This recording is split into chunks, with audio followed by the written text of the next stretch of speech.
Malegaon blast કેસમાં મોટો ચુકાદો. સાધ્વી પ્રજ્ઞા, કર્નલ પુરોહિત સહિત તમામ આરોપી નિર્દોષ જાહેર થયા છે. શું છે સમગ્ર વિષય જોઈશું આજના વિડીયોમાં. નમસ્કાર, હું હંસિની અને તમે જોઈ રહ્યા છો નિર્ભય ન્યૂઝ. મુંબઈની સ્પેશિયલ એનઆઈએ કોર્ટે 17 વર્ષ જૂના માલેગાંવ બ્લાસ્ટ કેસમાં તમામ આરોપીઓને નિર્દોષ જાહેર કર્યા છે. આ કેસની અંદર કુલ 7 આરોપી, જેમાં ભાજપના પૂર્વ સાંસદ સાધ્વી પ્રજ્ઞાસિંહ ઠાકુર સહિત ઘણા બધા લોકો હતા, પરંતુ ક્યાંક હવે તમામને નિર્દોષ જાહેર કરવામાં આવ્યા છે. જો વિગતે વાત કરવામાં આવે તો તમામ આરોપીને ગેરકાયદેસર પ્રવૃત્તિ અધિનિયમ, સશસ્ત્ર અધિનિયમ અને અન્ય આરોપોમાંથી મુક્ત કરવામાં આવ્યા છે. સુનાવણી કરતી વખતે જજે જણાવ્યું હતું કે ફરિયાદી પક્ષ સાબિત કરવામાં નિષ્ફળ રહ્યું છે. બ્લાસ્ટ દરમિયાન બોમ્બે બાઇક પર ફિટ કરવામાં આવ્યો હતો, એવી પણ ક્યાંક વિગતો સામે આવી રહી છે. બીજી બાજુ જો વાત કરવામાં આવે તો ખાસ કરીને બ્લાસ્ટમાં વપરાયેલા RDXનો જે પુરોહિતના ઘરમાં સંગ્રહ કરવામાં આવ્યો હોવાના પણ કોઈ પુરાવા નથી મળી, એવી પણ ક્યાંક વિગતો સામે આવી રહી છે. ઉલ્લેખનીય છે કે 29 સપ્ટેમ્બર 2008ના રોજ માલેગાંવમાં બોમ્બ બ્લાસ્ટ થયા હતા, જેમાં 6 લોકોના મોત થયા હતા અને 100થી વધુ લોકો ઘાયલ થયા હતા. મહારાષ્ટ્ર પોલીસના ATSએ શરૂઆતમાં કેસની તપાસ કરી હતી, ત્યારબાદ નેશનલ ઇન્વેસ્ટિગેશન એજન્સીને સોંપવામાં આવ્યો હતો. આ કેસમાં ચાલી રહેલી લાંબી કાનૂની પ્રક્રિયા અને આરોપોને કારણે આ ચુકાદો અત્યંત મહત્વપૂર્ણ માનવામાં આવે છે. આ બ્લાસ્ટ રમઝાનના મહિનામાં અને નવરાત્રી પહેલા થયો હતો. આ કેસની સુનાવણી સ્પેશિયલ જજ AK લાહોટી દ્વારા થઈ રહી હતી અને સાધ્વી પ્રજ્ઞાની ઓક્ટોબર 2008માં ધરપકડ કરવામાં આવી હતી. બ્લાસ્ટ દરમિયાન ઉપયોગમાં લેવાયેલી મોટરસાયકલ સાધ્વી પ્રજ્ઞાના નામે રજીસ્ટર્ડ હોવાથી તેમની ધરપકડ થઈ હતી અને મહારાષ્ટ્રની આતંકવાદ વિરોધી સ્ક્વોડે દાવો કર્યો હતો કે મુસ્લિમની વસ્તી ધરાવતા વિસ્તારને નિશાન બનાવી બ્લાસ્ટ કરવાના ષડયંત્રમાં સાધ્વી પ્રજ્ઞા સામેલ હતા. मालेगांव ब्लास्ट में आज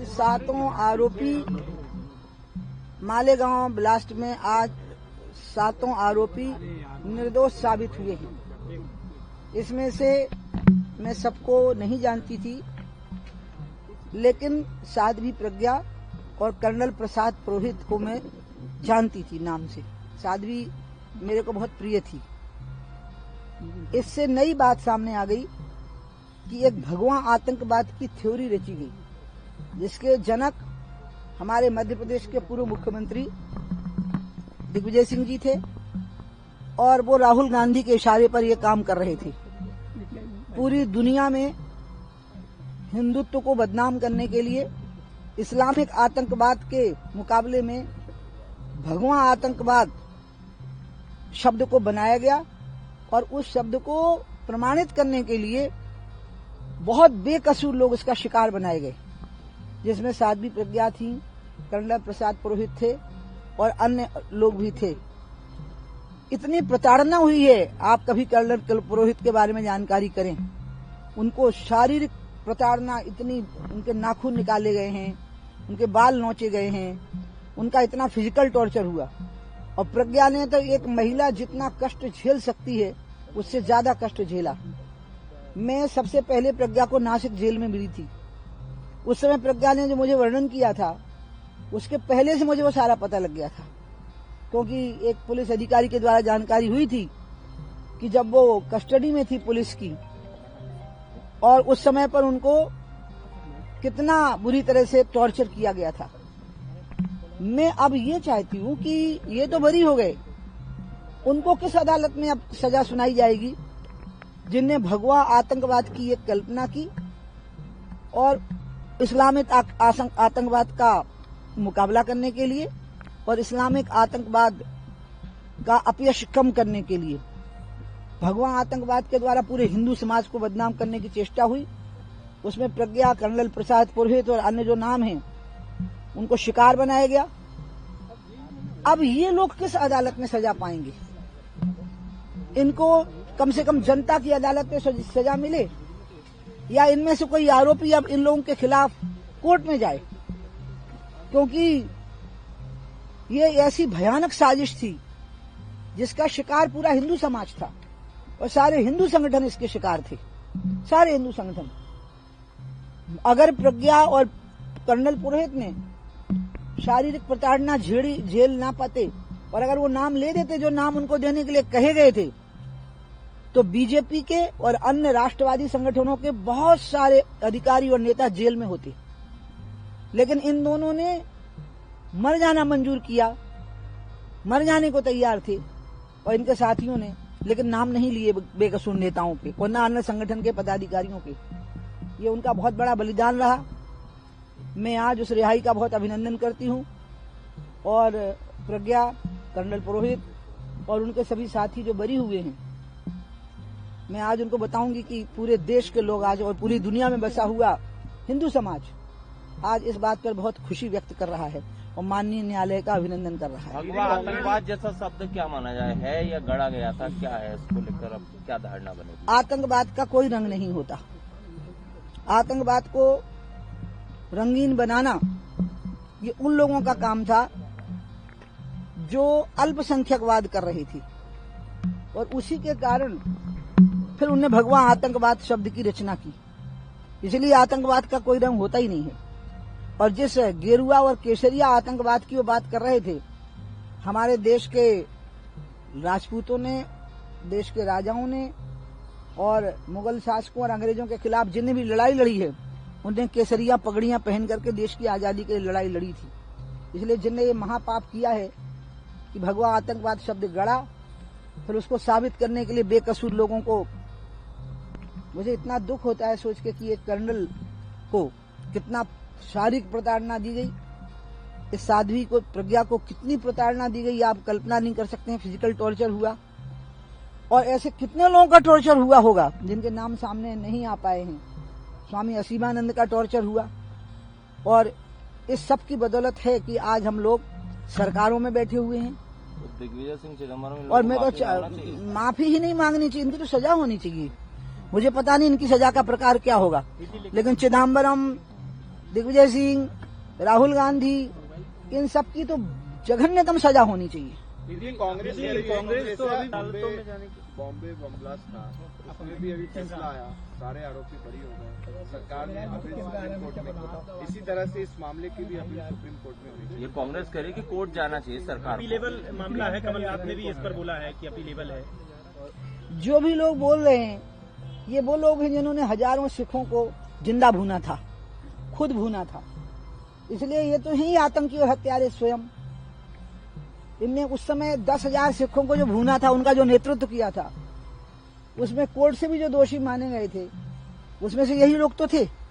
इसलिए इनके कथन को तो इनकी तो प्रकृति ही हिंसक है, और ये चाहते थे कि पूरे देश के जो हिंदू समाज है उसको भी कलंकित कर दिया जाए। इसलिए इनकी बातों की कोई प्रामाणिकता नहीं, इसका कोई मतलब नहीं है। कांग्रेस का मूलतः चरित्र हिंसक है, कांग्रेस का मूलतः चरित्र आतंकवाद का समर्थक है, और कांग्रेस का मूलतः चरित्र यह है कि किसी न किसी प्रकार से हिंदुओं को एक आतंकी समाज बना दिया जाए, और हिंदुत्व की लड़ाई लड़ने वाले लोगों को आतंकवादी बना दिया जाए, जिसमें कि वो निष्फल साबित हुए हैं।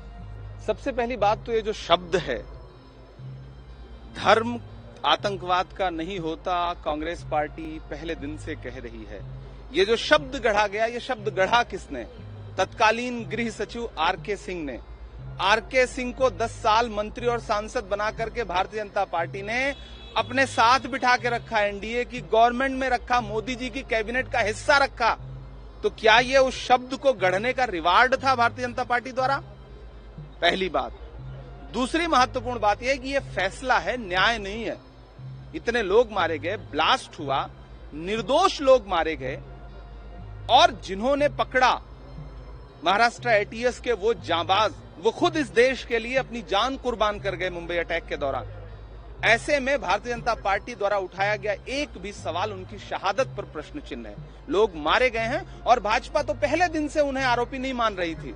इसीलिए माननीय बना करके उस आतंकी, इतने जघन्य आरोपी को वो पार्लियामेंट ले आए थे, और जब काम निकल गया तो उनसे पीछा छुड़ा लिया। तो ये भाजपा का चाल चरित्र और चेहरा यही है। एजेंसियों पे सवाल खड़ा करो, एजेंसियों को पीछे छोड़ के फिर पार्टी पे सवाल खड़ा करो। ये भाजपा की राजनीति है जो शर्मनाक है। लेकिन क्या लगता है आपको कि इसको, इस फैसले के खिलाफ आगे और ऊपरी अदालत में जाना चाहिए, और क्या इस फैसले को आप जो है मानते हैं कि, तो क्या सरकार क्या इस मूड में है कि वो आगे नहीं जाएगी? क्या सरकार ये मानती है कि ब्लास्ट हुआ ही नहीं? क्या सरकार ये मानती है कि कोई आरोपी ही नहीं है? क्या सरकार का ये पक्ष है? क्या एनआईए का आज तक जो राजनीतिक दुरुपयोग होता रहा है, उसके बाद एनआईए का जो चरित्र है देश के सामने और जो विश्वास है उस पर, वो तभी बहाल होगा जब एनआईए इसमें आगे बढ़कर के देश को ये बताए कि नहीं, इतनी बड़ी घटना घटी, दर्जनों लोग मारे गए, उसका गुनहगार कौन है। मैंने रिपोर्ट नहीं पढ़ी, मैंने न्यूज़ फॉलो नहीं किया है। जो दोषी हों उनको सज़ा मिलनी चाहिए। आम जनभावना यही है देश की कि जो आरोपी हैं, जो जिन्होंने इतनी बड़ी घटना की है, उनको सज़ा मिलनी चाहिए। रिपोर्ट मेरी जानकारी में नहीं है, मैं डिटेल में रिपोर्ट नहीं पढ़ी है मैंने, लेकिन उससे भी महत्वपूर्ण सोचिए अमेरिका में क्या हुआ। कहीं ऐसा तो नहीं न्यूज़ को दबाने के लिए नई न्यूज़, ये नया ज़माना है जहां टैरिफ पे, ये टैरिफ बड़ा सवाल है कि भारत की हमारी अर्थव्यवस्था, जहां पिछले 11 सालों से ना जाने कितने संशोधन हुए हैं, नया जीएसटी कानून आया, नोटबंदी कर करके पैसा जमा बहुत हुआ, उसके बाद क्या अर्थव्यवस्था बनेगी हमारी, किसको लाभ पहुंचेगा, किसका नुकसान होगा। और जैसा मैंने पहले कहा, फिर मैं कहता हूँ, भारत की अर्थव्यवस्था जो हमारा पड़ोसी देश है वो बर्बाद कर देगा। सरकार को जहां अमेरिका से वहीं चीन से भी बड़ा खतरा है, ज़मीन तो छीन ही रहा है, वो हमारा व्यापार भी छीन रहा है, उससे सावधान रहना चाहिए। सर पीडीएस स्कूल के बारे में A4 अखिलेश पढ़ा रहे हैं सर, क्या कहें? तो क्या खराब पढ़ा रहे हैं? अगर नाम हमारा बदल दो, या फिर नाम तो नहीं बदला जा सकता। आपने तो A for Apple पढ़ा? नहीं, ए फॉर एप्पल क्या है, आज से आम भी पढ़ा। सर कल अमित शाह ने हिंदू टेररिज्म को लेकर के हिंदू टेररिस्ट नहीं हो सकते, और आज जैसे कोर्ट का फैसला है। देखिए, मैं कुछ नहीं कह सकता, जो बात आप समझ रहे हो वही मैं समझ रहा हूँ, जो आप कहना नहीं चाहते वो मैं नहीं कह रहा, इतनी सी बात है। लेकिन कहीं ऐसा तो नहीं खबरें दबाने के लिए खबरें आ रही हों। हिंदू आतंकवाद, भगवा आतंकवाद कह करके एक आतंक सा मचा रखा था। कुछ लोगों के मंसूबे थे हिंदुत्व को और सनातन को, भगवा को बदनाम करने के। वो मंसूबे उनके अब फेल हो गए, सारी दुनिया के सामने सच आ गया। अब कोई हिंदू आतंकवाद, भगवा आतंकवाद कह करके भारत के सनातन धर्म को बदनाम नहीं कर सकेगा। शुक्रिया कोर्ट। માલેગાંવ બ્લાસ્ટ કેસની સુનાવણીની જો વાત કરવામાં આવે તો 29 સપ્ટેમ્બર 2008 એટલે કે માલેગાંવ બ્લાસ્ટમાં 6 લોકોના મોત થયા। એ બાદ ઓક્ટોબર 2008માં એટીએસે સાધ્વી પ્રજ્ઞા અને ત્યારબાદ પુરોહિતની ધરપકડ કરી। જાન્યુઆરી 2009માં એટીએસ દ્વારા પ્રથમ ચાર્જશીટ દાખલ કરવામાં આવી। એપ્રિલ 2011માં એનઆઈએ કેસ પર સુનાવણી હાથ ધરી। 2016ની જો વાત કરવામાં આવે તો એનઆઈએ પૂરક ચાર્જશીટ દાખલ કરીને કેટલાક આરોપો રદ કર્યા, પરંતુ મુખ્ય આતંકવાદી આરોપો જાળવી રાખ્યા હતા। 2018માં 7 આરોપીઓ સામે ઔપચારિક રીતે આરોપો નોંધાયા હતા અને 2018 થી 2023ની જો વાત કરવામાં આવે તો ફરિયાદી પક્ષે 223 સાક્ષીઓની તપાસ કરી હતી અને લગભગ 40 સાક્ષીઓએ જુબાની આપી હતી અને એપ્રિલ 2025 અંતિમ દલીલો પૂર્ણ થયો અને ચુકાદો અનામત રહ્યો। તમારું શું માનવું છે આ વિષયને લઈને અમને કમેન્ટ કરીને ચોક્કસથી જણાવજો। તેની સાથે અમારી ચેનલ નિર્ભય ન્યૂઝને લાઇક, શેર અને સબસ્ક્રાઇબ કરવાનું ભૂલશો નહીં। નમસ્કાર।